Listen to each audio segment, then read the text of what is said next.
2004 Nimitz incident, Navy pilots went head-to-head with a tic-tac-shaped object.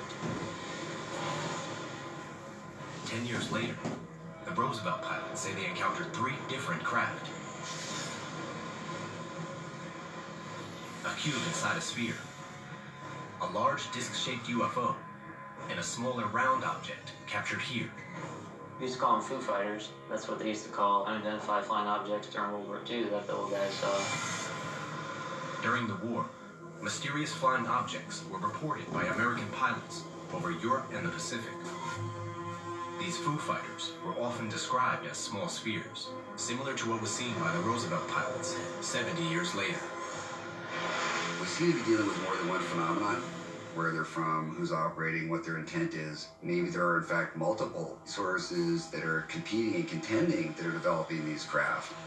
In either case, it's hard to find a prosaic explanation for a carrier battle group being shadowed by unidentified aircraft all the way across the Atlantic to an area of operations overseas in the Middle East.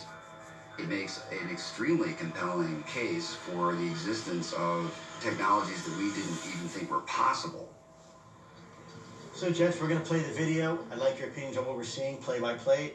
The Navy's UFO videos are so potentially explosive that Elizondo wants an independent analysis of what exactly they show. Sit down right here. Retired Marine Lieutenant Colonel Chris Cook spent a career flying fighter jets. Ross Amer flew commercial aircraft for decades and consults for the National Transportation Safety Board.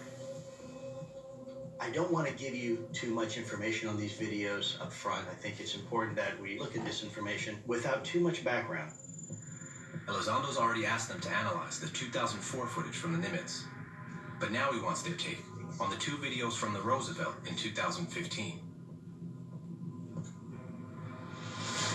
The Go Fast video is 33 seconds long and shows a round craft that appears to be streaking across the ocean surface.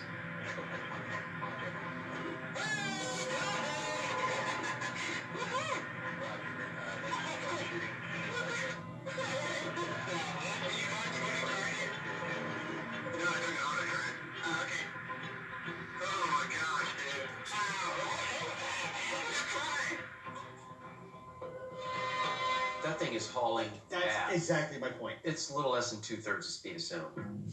But how is the craft able to fly so fast? The infrared sensor shows the object is cold. If this were some type of aircraft with a conventional propulsion system, we would definitely see some type of heat signature. Everything we know about propulsion systems is they create an intense amount of heat.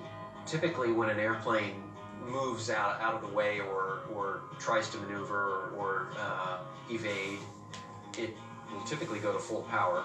And everything we know about propulsion systems is they create an intense amount of heat.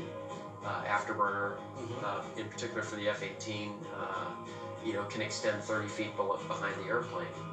So if it was a conventional type aircraft, you would most definitely see some type of an IR signature plume behind the airplane. Well, and that seems to me, as a layperson, I mean, I don't know how far that thing is away, but it seems kind of sudden. It seems like it's all of a sudden here and starts to drift to the left, and then boom, boom, out of the way. Gone, Now, out of the way. here's the interesting part of this geometric problem is if it is close, that for that object to move, if it is at a pretty significant range, for it to move off that quickly, that's very fast. And if it's far away, to move that quickly, Even faster. It's even faster. wow. Very, very interesting. There is no known aircraft that can stay aloft for long without a source of lift and propulsion.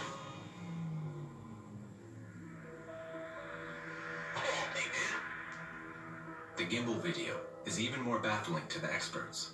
It shows a craft mid-air that rotates into a near perpendicular position to the ground.